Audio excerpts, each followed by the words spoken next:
10 to 10 on 702 ABC Sydney Mornings. Yesterday we were looking at the numbers of people who turned up earlier in the week for the annual Sydney Homeless Connect. It was 3,000 people, and that's about 11% of the entire homeless population in the state. And it's estimated that in terms of the number of people who are waiting to get into social housing, well, there's almost 60,000 people across New South Wales. When it comes to housing, all too often the discussion is public versus private, but there is a sort of an approach being taken through the middle, a sector who do a lot to connect people in pretty innovative ways. Bridge Housing is an example. It's a not-for-profit community housing provider. Its CEO is John Nicolaides. He's also president of the State Federation of Housing Associations, and he joins me on the phone this morning. Good morning, John. Good morning, Linda. I know we were hoping to have you in the studio, but you got stuck in the traffic. Yes, regrettably the rain caught me as well, so my apologies. No apologies. No apologies required. Of course, it just means we're all in the same boat today, aren't we? John, tell me about Bridge. How many flats and houses and how many people are you working with? Bridge Housing now manages or owns 1,600 properties, and that's grown from approximately 650 when I started here in 2006. So it's been quite a dramatic growth, and our growth basically parallels the growth of the community housing sector. And maybe I'll just give you some context. There's probably about 26 providers operating through New South Wales. The industry now currently manages about 34,000 tenancies, and that's doubled in size over the past 3 years. So the sector has gone through a pretty massive growth. So we probably represent around about 20% of all social housing in New South Wales. So most people know about the Public Housing Authority. That has around about 120,000 properties, so we're managing maybe about 20% of that supply, and we meet a range of needs. Bridge Housing provides housing to people who are street homeless, and in fact, some of our staff were at the town hall yesterday promoting our services, and at the other end we do affordable housing. So we meet a broad range of housing needs. So as I said, from street homeless to affordable housing. Yeah, and that increase, the doubling in 3 years that you mentioned, is that because government is looking more to the other sectors to do more, or is that because demand has increased, or both? Well, look, I think it's both.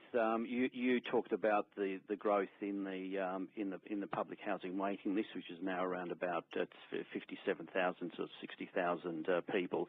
But that's probably the tip of the iceberg, because we also need to look at all those households who actually who aren't eligible for public housing but are struggling within the private rental market. And there's probably around about 150 households in Sydney that are facing high degrees of housing stress.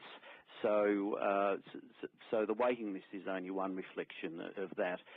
Housing need is much broader than that, and clearly the homeless statistics simply sort of amplify some of the crisis that we're facing in affordability.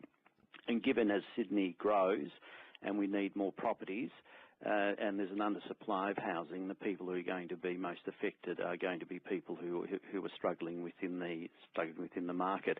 Our growth has come from what was called the nation building. I think one of the unsung things, while people were quite critical about the federal government stimulus package, one of the great success stories was it actually delivered 6,000 new properties in New South Wales. A lot of our growth came from that because that was passed to us, and now that's given us the capacity to be able to what we call leverage off that, use the income from that to build more properties, and by doing that we've actually managed to increase supply by a further 2,000 additional dwellings as well. And we can do that in a way that I suppose the Public Housing Authority can't, or the state government can't, because we can go out and borrow money We've got access to some federal government subsidies. We had the National Rental Affordability Scheme, which unfortunately has been now closed down, and they were all factors in helping us grow the supply of affordable housing. Okay,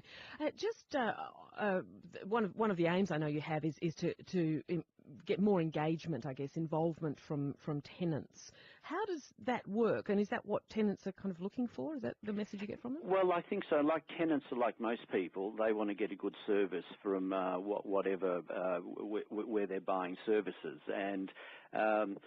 and what's interesting, let's dispel some myths here. One of the things that people may think about public housing tenants is that they don't pay their rent, or there's high levels of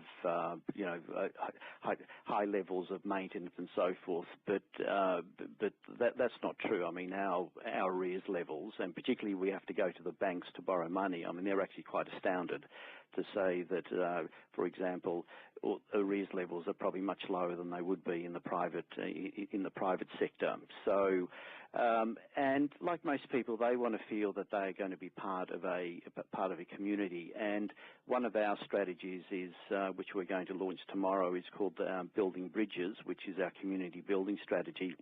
And that builds on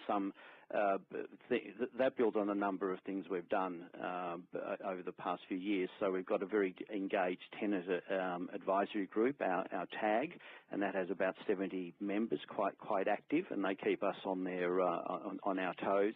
We want to extend that because not only do we want to provide housing, but we also want to deal with people's needs. So they may be pathways to employment, helping people re-engage with the education system, and with our older tenants, how we deal with that very significant issue of social isolation. So the program that we're developing over the next year, our community building strategy, is to try and touch all of those points. So we're delivering other services, and at the same time try and increase the engagement of our tenants back into the communities that they live. We operate across 17 local government areas, basically from the City of Sydney out to the City of Parramatta. Lots more in there to talk about, but we're running out of time, unfortunately, John. But we hope to catch up with you again soon, and I hope your transport arrangements home are a little more pleasant than your drive into work this morning. Thank you, Linda. Thanks, John. Pleasure. Take care. Bye-bye. Bye. John Nicolaides is the CEO of Bridge Housing, and he's also president of the New South Wales Federation of Housing Associations, that new initiative they're launching tomorrow, Building Bridges, Community Building and Engagement Strategy. 7:02 ABC Sydney Mornings. It's almost 10 o'clock. We'll get you the latest news at the top of the clock, of course. Another accident.